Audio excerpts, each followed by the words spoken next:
Staff, guests, and members of the public are reminded that the full authority board committee meeting is being recorded and will be posted to the authority's website along with the official written minutes. As such, comments and opinions expressed may be published, and any comments expressed by individual board members, guests, and the general public are their own and do not represent the opinions or comments of the full authority and/or the KCCA Board of Directors. The recorded video of the full authority meeting is not considered the official record of that meeting. The official record of the full authority meeting shall consist solely of the minutes approved by the full authority. This morning is January 17th, and it is the first meeting of the Kettle Creek Conservation Authority Board of Directors for 2024.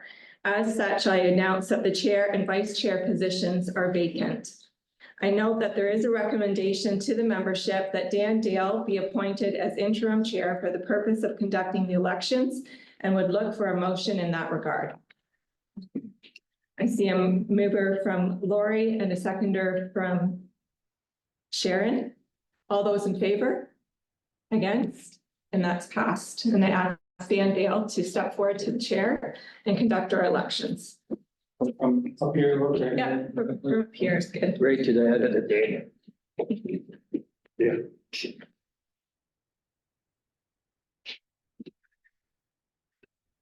Well, thank you very much, and good morning, ladies and gentlemen. I will be here for a short while, I trust. Let's see. The election of chair and vice chair of the Kettle Creek Conservation Authority for 2024 will be conducted in accordance with the Conservation Authorities Act and the Kettle Creek Conservation Authority's administrative regulation in the following manner.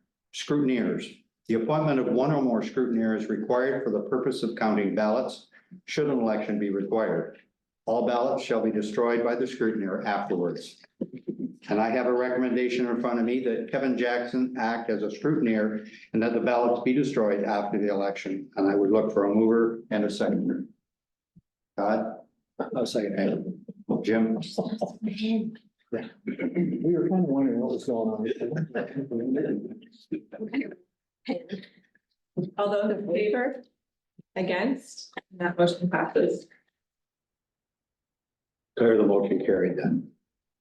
In terms of the election procedures for today, the election shall be conducted in the following order. The election of the chair shall be a member of the authority, and the election of the vice chair shall also be a member of the authority. I will ask for nominations to each position. Only the current member of the authority who are present may vote. A chair and vice chair can hold office for one term and shall serve no more than 2 terms in accordance with Section 17 of the Conservation Authority Act. Grant Jones and Lori Baldwin Sands have each served 1 term in their respective positions and therefore are each eligible to serve for an additional term if so elected. Nominations shall be called 3 times and will only require a mover. The closing of a nomination shall require both a mover and a seconder. Each member nominated shall be asked to accept the nomination. The member must be present to accept the nomination unless the member has advised the Secretary Treasurer in writing or by email in advance of the election of their willingness to accept that nomination. If there is only one nominee, the individual shall be declared into the position by acclamation. If there is more than one nominee, an election will occur, and each nominee shall be permitted not more than 3 minutes to speak for the office in the order of the alphabetical listing of the surnames. Upon the acceptance of the nominees to stand for election to the position of office, ballots will be presented to the members by the scrutineer for the purposes of the election. The scrutineer will collect the ballots and advise the acting chair who is elected with more than 50% of the vote.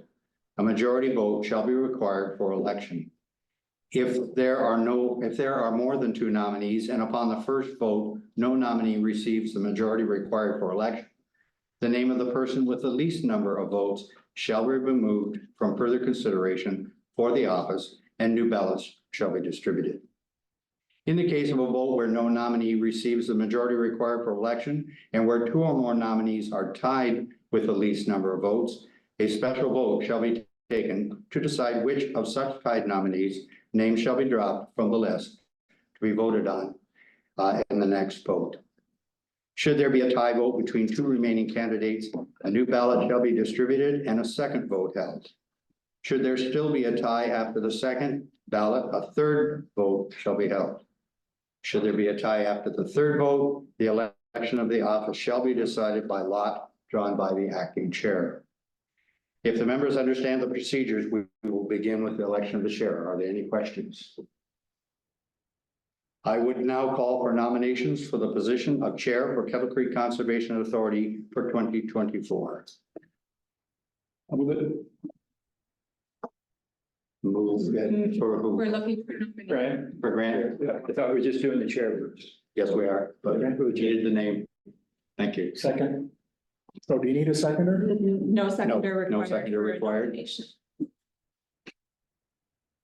I will call for a second time for nominations for the position of chair. And I would call a third time for the position of chair. I request a motion for the close of nominations for chair. I require a mover and a seconder. Moved by Lori, seconded. Frank. Sharon. Sharon, okay, thank you. All those in favor? Opposed? And that motion carries. Grant, are you willing to allow your name to stand as chair? I will. Then I would, at this point, then declare Grant as the chair, acclaimed to the position for 2024.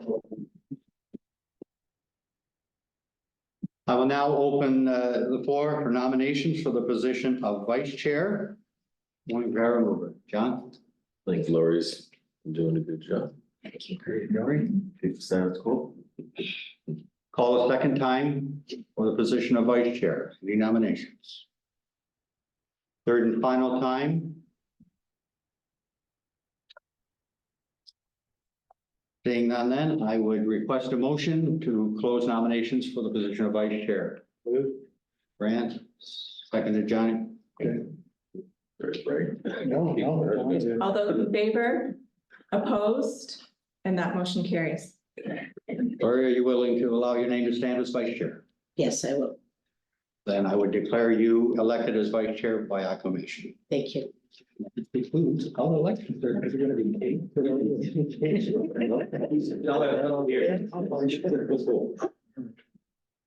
Before Grant assumes the chair, I would just like to thank Dan Dale and Kevin Jackson for coming in. Kevin was lined up for his premier. They're very important president and vice president of the Kettle Creek Environmental Trust, and I appreciate the work that they do with the trust in their leadership. We welcome the Food Truck Festival, which is a really important fundraiser for the trust and certainly supports the work that we do here. So thank you to Kevin and Dan for all.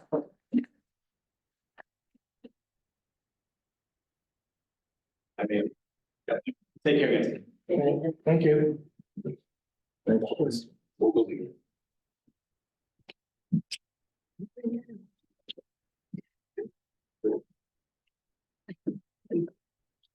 Pardon me? No.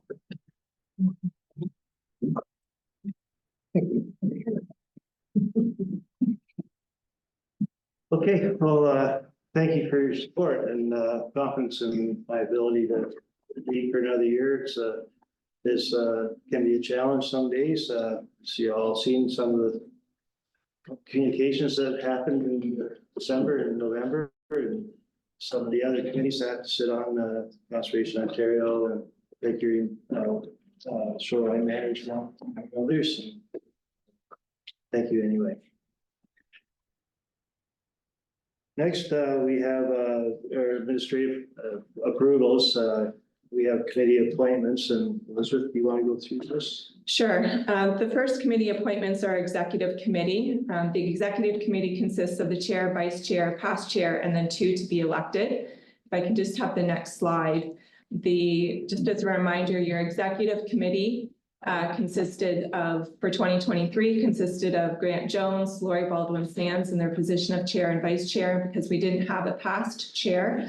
Last year, Frank Burrs, Todd Noble, and John Wilson were all elected to those positions. So it would be fair if it's the will of the board that executive committee consists of the the same membership this year, or if you have suggestions for the three elected positions, we can make changes, but certainly the motion could be that it consists of those same members for 2024. Any concerns or anybody want to jump on board, able to work or off board? It's not an onerous, usually a couple meetings through the year. Not seeing any. So if we could just have a motion that the 2024 Executive Committee consists of Grant Jones, Lori Baldwin Sams, Todd Noble, Frank Burrs, and John Wilson. Lori and Sharon. All in favor? Motion carries. So the same thing for Conservation Ontario and the Lake Erie Source Protection Committee meeting. You see on the screen, the membership for 2023. Be my suggestion that that continue again, and we could loop in, Mr. Chair, if you wanted to, the Western Fair Association, as long as Lori Baldwin Sands still wanted to sit on that membership, we can keep it the same for 2023 and loop those, all three of those in one motion. So. Not seeing any objections. The mover and seconder, please. Todd and Jim. All in favor? Motion carries. The next motion would be for the signing officers. This is pretty typical. It is one of the general manager or manager of planning and one of the chair or vice chair for 2024. We just need a mover and seconder for that. Todd, Frank? Seems concerns, all in favor? Motion carries. The borrowing maximum still remains the same, and the motion is that the borrowing maximum for all expenditures in 2024 be 200,000, and that the signing officers be authorized to execute the necessary documents in this regard. Questions or concerns? Frank? Is that enough? Is that what we've normally gone with? Yeah, it's what we've normally gone with, and we've never had to use it. Okay. Any other questions, concerns? Not, I need a mover and a seconder, please. Sharon and John. All in favor? Motion carries. For the appointment of auditor, that the firm Graham Scott Ends be appointed auditors for the Kettle Creek Conservation Authority for 2024. Any questions or concerns there? I think they're doing a good job. Moved by Jim and Lori seconds. All in favor? Carried. And finally, that Grant Inglis be appointed solicitor for the Kettle Creek Conservation Authority for 2024.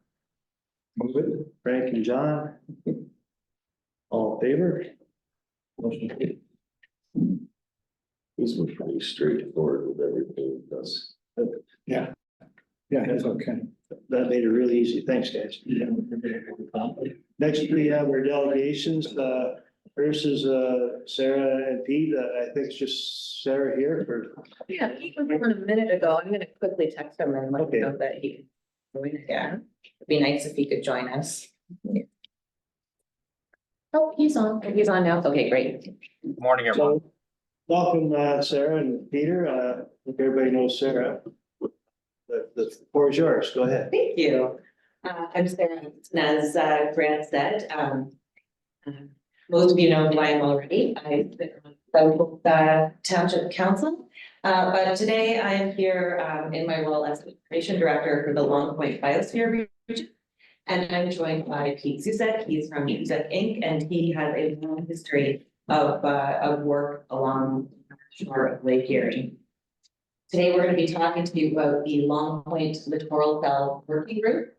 And, you know, if we want to answer what a littoral cell is first, that's a pretty reasonable question. That's something that I had to figure out before I started doing this work. So a littoral cell occurs on the coastline. It starts with an area of active erosion. And for us,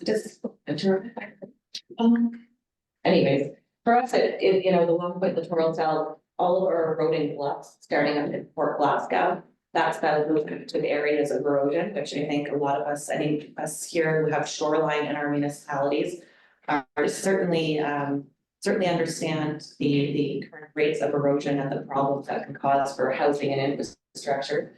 And then the sediment is transported down the coast and ends up in the major depositional zone in Long Point. So we all already know that we manage river systems out of watershed scale. We understand that that's the best and most effective way to be managing these systems because that's their functional unit is the watershed. And so when you're talking about coastlines, the proper spatial scale and kind of the functional unit of the shoreline is the littoral cell. So when we talk about shoreline issues and these kind of large overarching issues that we see across all of our municipal boundaries, that's the correct scale that we should be working at, is the littoral cell scale. So, and you know, this requires a lot of collaboration. That was 7 municipalities, 4 conservation authorities, and you know, multiple other stakeholder groups involved in this. So when we're working at this scale, it requires all of us to kind of work together and have a lot of conversations. Thanks. So the North Shore of Lake Erie and certainly the Long Point Sandspit are world renowned for their natural and cultural heritage, recreational opportunities, the blue economy, and our agriculture. But our shoreline faces multiple challenges, as I think many people in this room are already aware. Climate change is projected to lead to higher lake levels, less ice cover, as we've certainly seen this winter and last, and more exposure to winter storms. As a consequence, erosion rates will continue to accelerate and flooding will increase in frequency and magnitude. This is resulting in loss of coastal habitat, damage to private property and infrastructure, including a lot of our own municipal infrastructure. And in addition to this increase in erosion rates, Long Point itself is being starved of sediment. So if we look at the key map at the bottom there, you can see the map extent. This is along the Sandspit in Long Point. And we know that the natural coastal processes that are responsible for the formation and evolution of the Sandspit have been altered from our harbor infrastructure that we have in Port Burwell, Port Stanley, other harbors, as well as shoreline armoring. And so we're not getting that proper sediment transport and deposition all the way to Long Point. And so you can see here, this is 1964 to 2020, been 369 meters of loss of shoreline, and that's all, you know, very significant coastal wetland area. So the entire south shore of the Sandspit from, oh, go ahead. Through the chair, I see it's pretty drastic. Is there any housing up in there that's getting hit? Not there, but if we looked at another, I can bring up another. No, that's fine. But certainly the cottages and housing in Long Point are affected. And in fact, there's a road called Hastings Drive. And there used to be cottages all along there. Most of them are gone now. There was a big storm with high water levels and most of them are gone, and that's now all hazard land. But there's no way of stopping it. It's just nature doing its part. Well, so I think it's the altered shoreline, sediment transport that's a big part of the problem here. So when we're talking about the bluffs, then we have this increase in erosion because of the lack of ice cover, the winter storms. Yeah. So, and this impacts Long Point as well, but we're also now starving it of the sediment it needs to get built up because that sediment is getting held up in our harbors. Interesting. Yeah. So, okay, great. But then, yeah, just anyone ask a question, whenever, go ahead. Sarah, I'm just curious, like when you're saying the sediment's getting held up in harbors, is that because the harbors are being dredged? Is that? It's mainly because of how they were designed.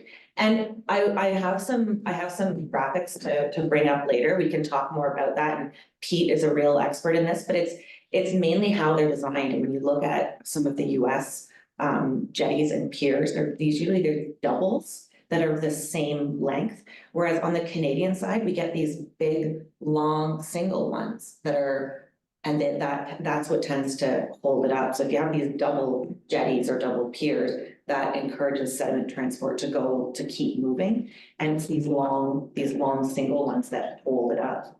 So we can talk, Port Burwell is a great example of that, and I can bring up a slide of that. And just for clarification, is it sediment coming out of the harbor or the sediment getting stopped by? It gets stopped behind the piers, yeah.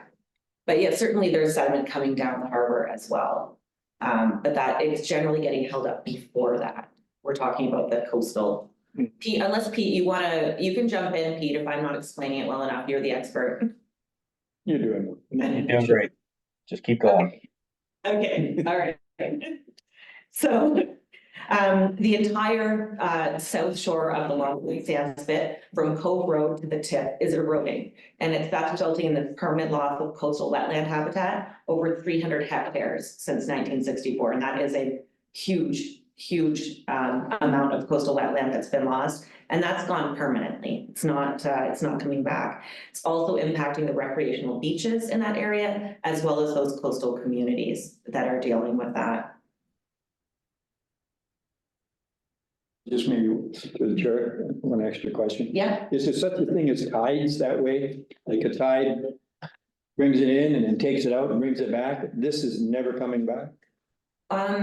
so Any of that land that's gone into it the, just, we have to restore that sediment again, and then maybe we can start getting deposition happening. And I'll talk maybe more a little bit in the presentation about how that can be encouraged, if that's helpful. thank you. So a group of individuals that are concerned about coastal erosion, infrastructure threats, and the disappearing coastal wetlands began meeting in the fall of 2023.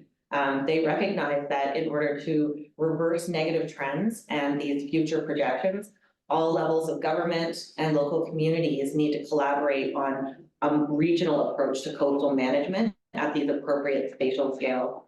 And again, that is the Long Point littoral cell. That's the correct spatial scale to be working at. And that's going to increase our resilience to these coastal hazards.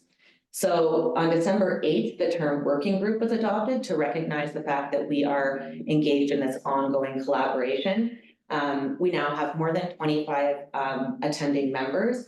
And I don't know, it's quite small text, but we have representation from several municipalities, all of the conservation authorities, NGOs, provincial parks, then the private sector. We've been in contact with the DFO, Small Harbors, and tonight we will be presenting at the Long Point Ratepayers Association. So we're starting to get that community engagement as well with more stakeholders to be involved. So that's really helpful. And then on December 15th, Environment and Climate Change Canada released a new funding stream. And so it's part of this larger freshwater funding that's been released, but specifically for us, we will be looking at targeting this restoration and protecting coastal areas stream of the funding. And that map at the bottom is an Environment Canada map, and they've highlighted those areas that they have determined are critically important coastal areas. And you can see that parts of Elgin and Long Point are highlighted there. So question, is this federal funding? This is federal funding, Environment and Climate Change. Interesting. Yeah. Yeah, this came out of, I think Pete said, a visit when Biden came over, and they were talking about the need for Canada to step up in terms of Great Lakes. So it's part of a larger funding stream. There's also funding at reducing harmful algal blooms and other water quality issues as well. Yeah, go ahead. To the chair, is the Americans having the same problem on their side of the lake? They're having slightly different problems. Maybe Pete, you're more familiar with those issues. Yeah. Through the chair, yes, the Americans are having the exact same problems with erosion. And the one thing that's a little different though in the United States, they have a department in the federal government that I'm sure many have heard of, the U.S. Army Corps of Engineers. And so they have a dedicated federal agency that is focused on coastal engineering and harbor construction and in dealing with impacts. And so When we look to our neighbors to the south, yes, they have the same hazards, they have the same water quality challenges, et cetera, that we do, but they have tended to be more proactive in mitigating the impacts of harbors on sediment supply, for example. So we have some things to learn from the states. They tend to be a little more aggressive with dredging and moving sediments around. And that's something that we'd like to do if we're funded for this study. And that's something Sarah will talk about a little bit further. Thank you. Right, so the funding requests for this stream can range anywhere, you're allowed to ask anywhere from $100,000 all the way up to $6 million. And we are in development of about approximately a $2 million ask. You do the whole dark shaded area or just your part? It will be the entire Long Point littoral cell. Okay, Because again, that's the spatial scale that we should be working at, just like we're here at Kettle Creek, we're working at the watershed scale. When we're talking about the coast, we should be thinking about the littoral cell scale. so you're okay with just like, don't you have to do the whole thing? You're just doing part of it? No, The littoral cell? we're talking about the whole littoral cell, that's gonna be, that's the focus of our application. So we already have a framework developed here, and I think what's great about this funding is that a lot of times, the funding is only to do scientific research or to prepare some kind of report. But in this funding, we're actually gonna be able to start taking on the ground projects and getting real world work done and accomplished within this. It's a 4-year timescale. So that's what's different about this funding, and that's what makes it particularly exciting and unique. And so we have, we'll start off with more of that baseline assessment and vulnerability for the littoral cell, develop a plan, and then start to actually take some of these actions and have these actual projects on the ground. And so that's the exciting part, I think, for this particular funding stream. We have a base draft organizational chart here. And I guess what I kind of want to highlight is that the level of collaboration that's already happening, but that we will continue to add to as well. Again, it's a huge area and it involves a lot of stakeholders, and we want to make sure that the community's voice is heard, that the conservation authorities, First Nation groups, businesses, federal and provincial governments, landowners and municipalities, all of those voices need to be part of these co-developed solutions. We've already started the process of First Nations engagement as well. So so far it's going well. We'll have these technical advisory committee as well as a public advisory committee as part of it. We're involving geomorphology experts and engineering experts, as well as regulatory agencies in this project. John, go ahead. Yeah, it's a lot of stakeholders there. We're worried about urban sprawl taking farmland. And how many acres do we lose to the lake each year? Yeah, yes. Do you have an estimate of that, Pete? That's because that is a big question. If anybody knows, it would be Pete, but. Yeah, I don't have the calculation, but a big part of what will be done if this is funded is technical work to calculate updated recession rates along the entire bluff shorelines from Port Glasgow to Cove Road. So that is one of the things we need to understand the amount of sediments being delivered to the lake from erosion. That's a natural process. But then there is also spin-offs of that new information as well. Some of it can be used to calculate the area of land loss as highlighted.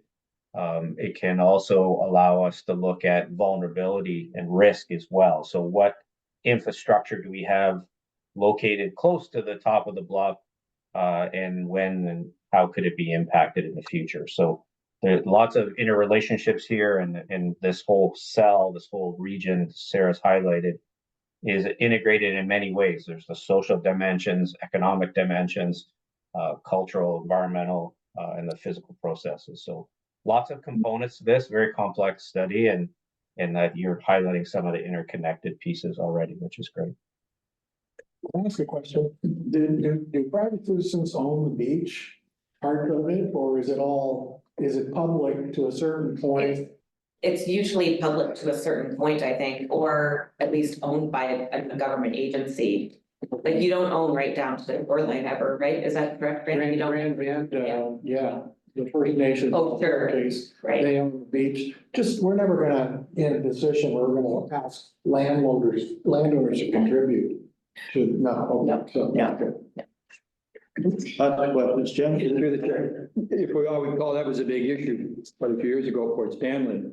People were saying that you can't walk the edge of the water. That's right. And I think the bottom line, they found out there's a certain, wherever the water stops is X number of feet. If the water kept coming up, it keeps coming up. Right. So, and they sorted that all out, but same idea. Right. Okay. Through you, Chair. Pete, you said that the erosion along the shoreline where the farmland is, that's a natural occurrence? Yes, that's correct. We could get into a bit of a geology lesson here, but 15,000 years ago, we were all covered in ice where we are all sitting here today in Southern Ontario. That ice has left when we left the last glacial period, and the bluff environments within the Kettle CA and throughout this littoral cell, as Sarah's described, the natural trend is for those shorelines to erode. So while it's not desired in some cases, while it creates infrastructure challenges, and it certainly can create some negative impacts for private landowners, that is the natural trend. So the photograph on the screen, the middle photo there, it looks horrendous. If you're the owner of that property, that erosion process, but that's what's been happening for 10,000 years. And it's this natural process of shore erosion that creates the sediment, the sand and gravel, for the beaches in our community. So the places we like to go recreate on, they exist because of this feedback mechanism where the shoreline erodes in the bluff environments, and then the waves and currents push it to the beaches. And as Sarah's also highlighted there at the beginning, this sediment that comes out of these bluffs ultimately, long before European settlement and the creation of the harbors that we have, like Port Stanley, Port Burwell, Port Bruce, all that sediment would have eventually ended up at Long Point. And so we've modified these natural processes that create really important things that we value, like our beaches, like the Long Point sand spit, and that process has been altered because of the way we've utilized the coast in the last 150 years. And a big part of what we want to do with this work then is look at restoring those natural processes. Right. Just a supplementary, so Pete, the regression of the littoral cell, that's not natural? So could you maybe The rate is maybe what's been really accelerated. So the erosion itself is natural, but the rate that's happening has been accelerated through these higher lake levels. And then also the fact that we're not getting that ice cover on the lake anymore. We used to have much more extensive ice cover on our lakes, and that protected the shoreline, because then you're not getting that erosive action of those storm winds and waves up against the shore. So when you don't have that protective ice layer, you're accelerating the erosion that's happening. Yeah. No, through the chair. The picture in the middle with the houses sitting on the edges of the cliff, is that going anytime? Like that looks like it could go anytime. Are the people living there or? Pete? Yes, that's just to the east of Port Burwell. It's a little bit older photo, so that home has been moved and all the buildings have been decommissioned. So that home actually was already been moved once previously. And that's a section of coastal road just coming out of Port Burwell. It's actually been closed. because of the erosion processes. So it's a good example of what these threats are. They, as Sarah said, the climate change is accelerating the historical rates. And part of what we'd like to do, if we have the support of the conservation authorities and the municipalities, particularly in the western part of this, is work with your staff and work with conservation authorities to better understand what these threats are going to be in the future. And what we've been studying in other lakes like Huron is to understand what kind of acceleration of the recession rates we can expect because of climate change. And it's unfortunately it's pretty gloomy. We're anticipating the erosion rates on Lake Huron and the bluff environments there around Goderich, for example, to accelerate roughly 50% in the future on a long-term perspective. So these erosion threats are not going away. And part of what we'd like to do with partners is understand the threats and the vulnerabilities and help communities look for solutions to mitigate these threats and the long-term risks. And so that, as Sarah again has said, takes a lot of people, takes a lot of planning, a lot of conversations. And that's something that with the support of the board that we could be doing with the CA as well. Thank you. That's a great picture to show how the erosion is and how it looks like it just anytime it's just going to keep dropping unless it happens. So anyway, thank you very much. Yeah, it's Shocking that picture. It is.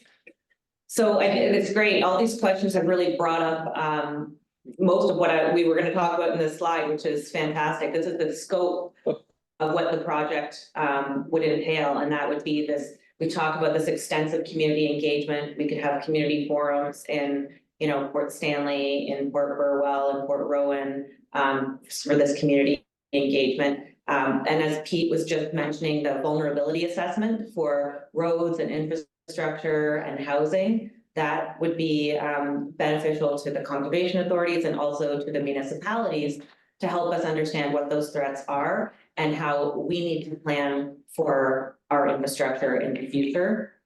And then some of these more like action oriented projects that are part of this scope is these beach stabilization and building projects. So Pete has these fantastic connections with these beach grass ecologists and geneticists.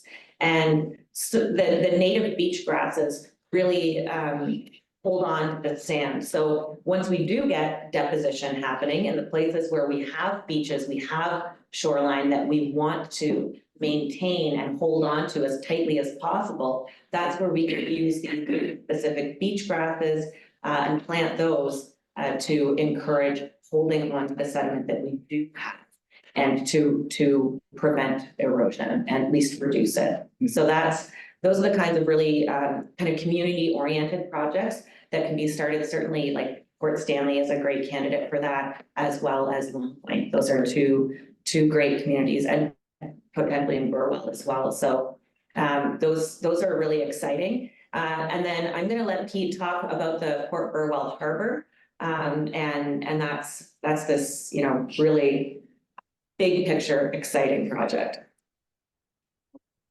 Okay, thanks, Sarah. So the graphic in the lower left, it's a conceptual diagram. First of all, this is an idea that we're excited about and one that we'd like to explore both at Port Burwell but elsewhere. And basically, what it's showing you there, that for those that are familiar with Port Burwell, there is a very long jetty on the west side, and that jetty extends 800 meters into the lake, 800 meters further than the shorter east jetty. And what that has done over time is trap a lot of sediment in the beach at Port Burwell, which is now the provincial park. And if you're a provincial park, you might think that's great. Our shoreline is growing, but those sediments should naturally be in the nearshore environment and moving along the coast and ultimately going to Long Point. And so what has been good to some degree for Port Burwell with the provincial park has been very negative everywhere else. And by disrupting the flow of sediments, we're accelerating the erosion rates to the east of Port Burwell. So one of the ideas that we have, and if we're funded, we'd like to investigate this, is dismantling that longer west jetty. So everything that is in the hatched area on the left side of the graphic, those sediments would be liberated. They would be dredged and placed in a large feeder beach called the Sand Engine on the right side of the photograph or the map, and put back into the system. So this is a very complex project, requires a lot of technical investigation, requires a lot of coastal engineering work, ecological work, lots of consultation with the communities. But this is the scale of ideas that we want to start chasing in this littoral cell to restore these natural processes. And if this project was successful, we could take on the order of 10 million cubic meters of sand and put it back into the system and let it start moving along the coast to re-nourish beaches and ultimately end up at Long Point where it's supposed to be. And then along the way, dismantling this jetty, we've estimated there's about $8 million of rock that would be for sale, essentially, by taking out the structure. So just a quick glimpse here at some of the more innovative things that we want to look at. They're definitely very complex, but they have the potential to reverse some of these erosion trends and slow down the rates of erosion along the bluff environment. So this is something that we're pretty excited about. It's going to require a lot of work, but we want to really focus on these natural or nature-based solutions. And that's a big part of this funding from Environment Canada is not an infrastructure program. This is not money to build more seawalls or to build more rock structures. Because this is Environment Canada, it's very much focused on working with nature and finding solutions with nature to help us manage these challenges along the coast. So the Great Lakes are growing everywhere due to erosion and climate change, is that the deal? Lake Erie must be growing, I don't yeah, know that it's, yeah, I guess, Getting shallower. yeah, yeah, well, it's Yeah. shallow, yeah, but, yeah, okay. yeah. Like the farm that my dad primed tobacco on when he was a kid is in Lake Erie. It's not there at all. Yeah, it's not there at all, So the lake has to be getting bigger. right? So you- Yeah, so when this picture that we have, and with the Grant's comment about it being shallower, I'm interested in the ship that's pumping the sand out of the lake up against the shoreline. Is that not a better option to maybe just get the sand back out of the lake if the lake's getting shallower? And that's where most of the sand is probably ending up. Would that not be a good option, just to have the ship pump the sand back up onto your beach? Yeah, so we are talking about different dredging options as well, yeah, and I'll let you handle that, but that has been part of the conversation, is these different dredging options that could be available, so. It seems like a simpler fix than trying to rejig a lot of harbors. Well, the Port Burwell jetty though is, I mean, so we've certainly been talking to BAM since the beginning, right? Pete has been in contact with BAM since before we started the working. So we would never like kind of be even talking about this if BAM wasn't on board, but they would not object to that happening, like the fishermen do not like, the fishing community does not like that jetty. So there's maybe more than one reason to dismantle that jetty, and also it would be more of a permanent solution than having to have to constantly re-dredge. And in fact, Pete was just telling me the other day about that place in the States where they were constantly dredging to nourish the beach and bringing in like dump trucks full of sand to nourish the beach. And it was the cost, right, Pete, that they couldn't keep up with the cost. Yeah. Sarah, we're gonna have to speed this process. There's a lot of great questions here. All right, well, we're pretty much done here. Everybody knows where Sarah lives. Give me a call, stop by. But we are here to request a letter of support essentially from the board, as well as some in-kind staff support to attend meetings and potentially help advise on some of these projects in the future. Well, thank you for the presentation. It's both Sarah and Peter, very interesting project for sure. Like the City Age is a very timely project as well. Is there any further questions before Well, just one quick one. What was the purpose of the jetty? Was that the old philosophy, stopping erosion? Is that why they dumped all this stuff out there? Pete, do we have a solid answer on that, Pete? What was the purpose of the jetty? Why did it get that long? So we don't know exactly the answer, but and that would require going into the archives a little bit, but I think we have a pretty good understanding. And there used to be, and some people will recall, that there was a lot of coal that was shipped through Port Burwell. So it was a coal terminal.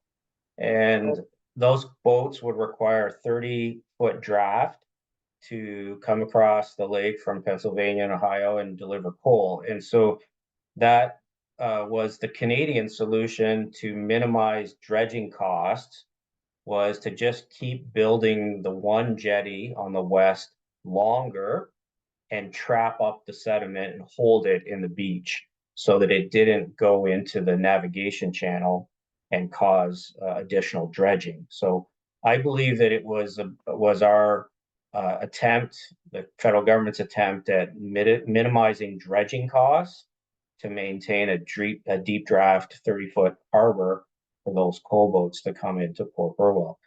We haven't had coal shipped to Port Burwell since the 1970s.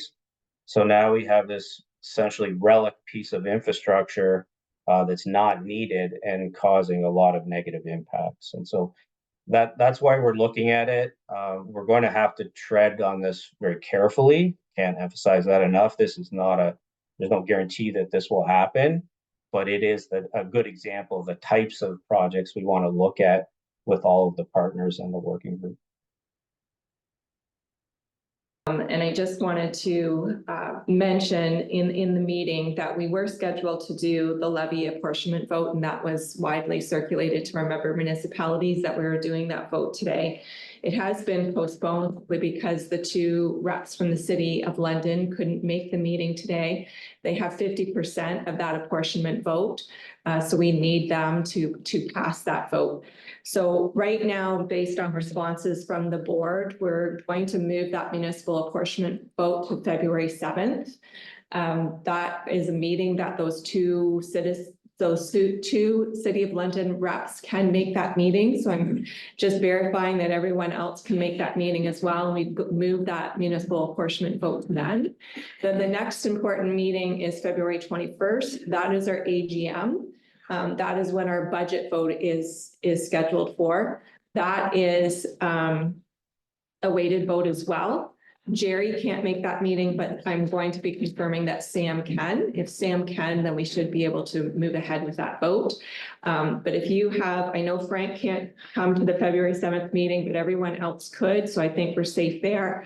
And then the February 21st, again, I'm just confirming everyone can make that vote except Jerry. And then we should be good for both quorum and to make sure that vote passes. So those are two important dates. If your schedules change, please let me know. But the AGM, I would like to start advertising that. So if there's any problems with the 21st, now would be a good time to have that discussion. But sure, are these all Wednesdays? Yes, Everything's Wednesdays located there. everything's Wednesday at 10. Yeah, thank you. Okay.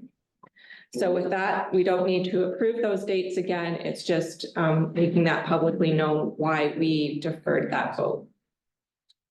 any concerns? Really, it's the only thing we can do.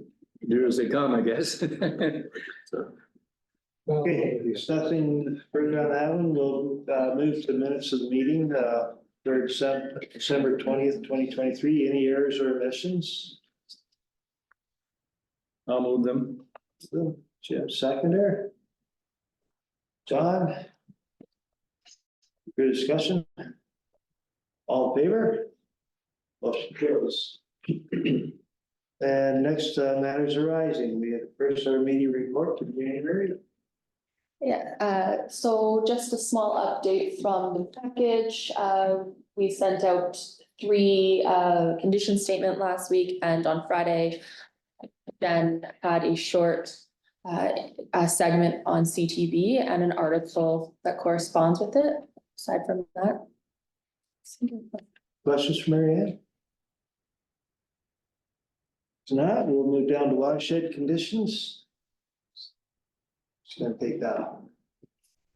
I'll take it. I don't know if Jen's back online yet. So watershed conditions, again, as Mary Ann mentioned, we've had some fluctuating rain events and just this past weekend had some significant winds along Lake Erie. Didn't cause, although we put out a release for a possible storm surge, there wasn't too many concerns down in Port. So that's it for me. Questions? Well, just a comment, like, I'm always surprised that Lake Erie's water levels seems to be going down, and I don't know. Yeah, so nothing new there, right? Wait 10 years, it'll go up. Yeah. Well, years ago, you remember you can walk out into Lake Erie, wouldn't go past your knee, and then all of a sudden, okay. No comment on that, other than a bit surprising. Then Jen would be able to give you a better perspective, but there are historical highs and lows. There is a fluctuation with Lake Erie. Within the last 5 years, we've been at an all-time historical high. And it's just slowly coming back down to what would be considered normal lake. Go ahead, Jen. Through the chair, you're talking years ago, I remember as a kid, I could stand in front of the Star Club and the water would hit me on a stormy day. Look at it now. Yeah, So, yeah, I hear you.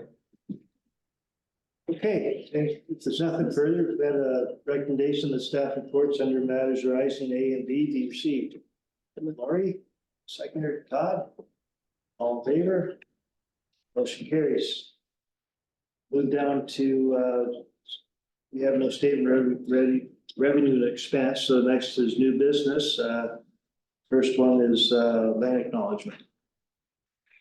So we had a nice presentation from Jerry earlier in the meeting, and Mary Ann's been working very closely with Jerry, consulting him, and he's also opened new doors and new contacts for us as well as a staff moving forward.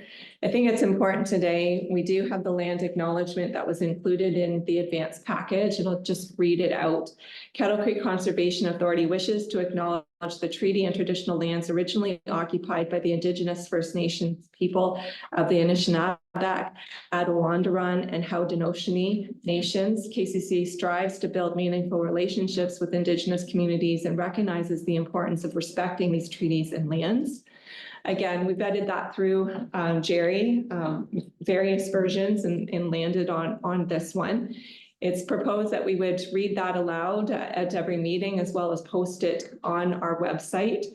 But we as a staff really want to go beyond just making those land acknowledgements publicly, but begin to look at how we can change our actions as a staff and as a collective organization. So there were directives included in that advanced report that we will be working towards in our strategic planning, in our work planning. And those include, recognizing there's a shared responsibility for the stewardships of the lands, desiring and working towards engaging with the Indigenous nations and communities on a consistent and respectful manner. Looking at how we can implement the various actions that were identified in the calls to action, and we're building those into our work plans over the next 4 years. Integrating Indigenous knowledge and perspective into our education programming, and again, collaborating with the communities to ensure that what we're putting out there in the public is correct and meaningful. Attending Indigenous events and supporting training and education whenever possible as well. So our engagement with the First Nations communities is going beyond simple this statement, but also looking at how we can change our actions as well. So the motion was basically that the Indigenous engagement guidelines and land acknowledgement be approved, and further that the land acknowledgement be read at the beginning of all authority meetings and events and included on KCCA's website. Laurie, go ahead. Just allow me to move that, please. Sure. Any questions or concerns? I know Southwold, we do work with Oneida. We share fire services or support their fire service.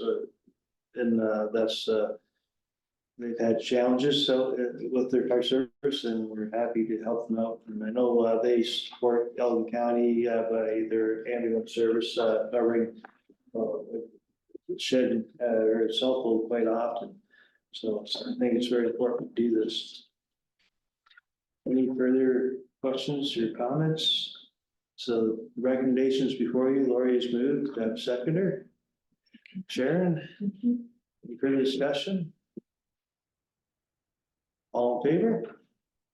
Motion carries. Next, item B, Health and Safety Committee report.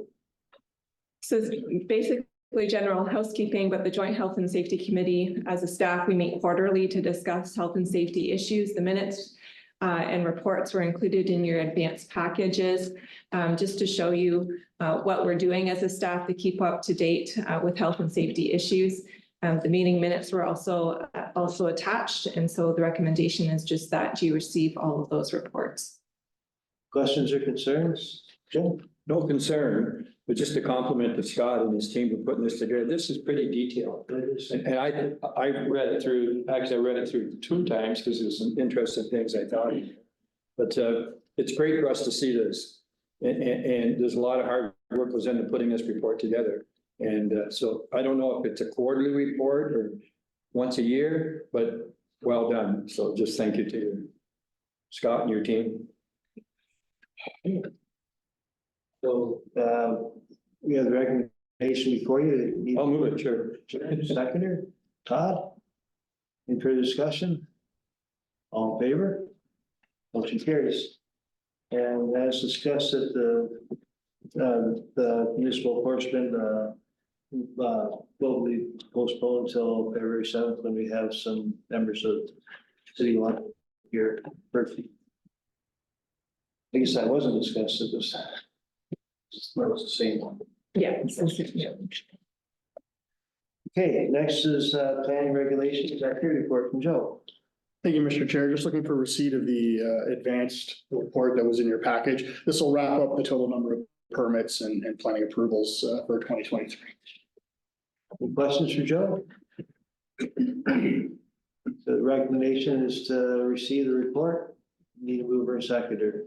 Todd? Seconder Jim? All in favor? Motion carries. And that concludes our open discussion. I need a motion to close session for property matter, 2 property matters and a legal matter. Do we also have a letter of support? Oh, yes. Yes. Thank you. Sorry. So move the letter of support as requested by the deputation. Is there any questions or concerns with the littoral that Sal, that Sarah presented with support? I guess staff, obviously their staff has been involved with a couple meetings, but we need to make that official that we continue that. Yeah, so we're supporting the Long Point Littoral Cell Working Group. Is that we're going to address it? Yes. Yeah, that's fine. So yeah, the support I think that they're looking for is that we support them in kind through staff time, working on the working group, but that also that you would support their application to Environment Canada for that project. Okay. Okay. Any questions or concerns? John? Just the list, I mean, it's extensive, all the people that are on on the actual working group. There's the other thing that has all the different levels of government and stakeholders and whatever, but the actual group itself, there's no landowners. It's all conservation people, consultants. There's no. Yeah, you want land. There's no one in there saying, hey, it's my land you're talking about all this stuff and doing it to. So I don't know, like I don't expect anything to be any individual, but if there's I didn't see any group within that. Through you to the chair, I think through the working group and now as it's more being formalized into an actual project, they will be reaching out to other stakeholders, specifically more members of the public or organizations that have members of the public on it. So you heard Sarah mention she's going down to Long Point, a ratepayers association, and looking for the same similar letters of support and things like that. So they're definitely looking at bringing those landowners on with the recognition that things like dune management and best management practices along the shoreline, those nature-based solutions, need buy-in and input from the public. And I know that I should have been asking these questions while they were here, but I didn't want to make anything draw out any further. But if there's erosion along the west end of Long Point, does that not mean the bay is getting more deposition in it and it's just changing form as time goes on? I don't know, but it's, if we keep eroding backwards, it's gotta be going to somewhere. Unfortunately, most of it's ended up in Port Burrow, stopping that Port Burrow. I'm sure it didn't get to the final couple of slides, but the Long Point is actually shrinking. So that means the sand stopping before it gets to Long Point. And I think through the chair to John, that's one of the first studies I think that they will do is to look at that sediment loss, sediment gain, and make those calculations as to, where is it overtaking from, where is it depositing too much to, so that they have a better idea of where they can target their on-the-ground projects to make a difference. Just through some of the photos and then with what John said, it looks like Port Burwell's beach is getting larger and Long Point's is getting smaller. Yes. Then it kind of comes down to, we're making a decision who gets a beach and who doesn't. And I think with what John said, there should be more people maybe on that committee to kind of guide that as far as understanding, because I feel like with this, we're kind of making that decision. Okay, well, Port Burwell doesn't get a beach so that Long Point can continue to have one. For, I guess, my level of understanding, that's kind of, when I look at it, that's kind of what I see. And I'm not as in-depth as you folks, because this is what you view and I'm just sitting in this chair, but it kind of leads to a couple more conversations, but. And that's why they're putting this working group together to have those conversations to ensure that no drastic effects to any one business. I know Port Stanley Beach is a lot bigger than when I was a kid. I don't think anyone in Port Burwell would object to taking that spit out of the lake, other than the provincial park probably. Well, they're part of the group, so they have to be part of it. And obviously they have to talk to their partners, the provincial park, the Long Point too. So it's that'll go up to the province at that point for that discussion, who gets what, I suppose. But I think it's a good thing we're having this discussion. The landowners definitely, they will be part of this. From my understanding, it's we're not going to ignore them and just do what we want willy-nilly. Looking at this, like the working group history, the last bullet, like I'm thinking when the littoral study group is just saying, look, we noticed this. And they're saying additional representatives are being pursued to ensure the working group represents all of society, including the landowner. So I think that's what they're gonna do. And I guess part of that, they want to return things to what it naturally was, maybe, I don't know. Take a long time to do. Yeah, oh yeah. If I may through Mr. Chair, I think part of this is there's a known issue.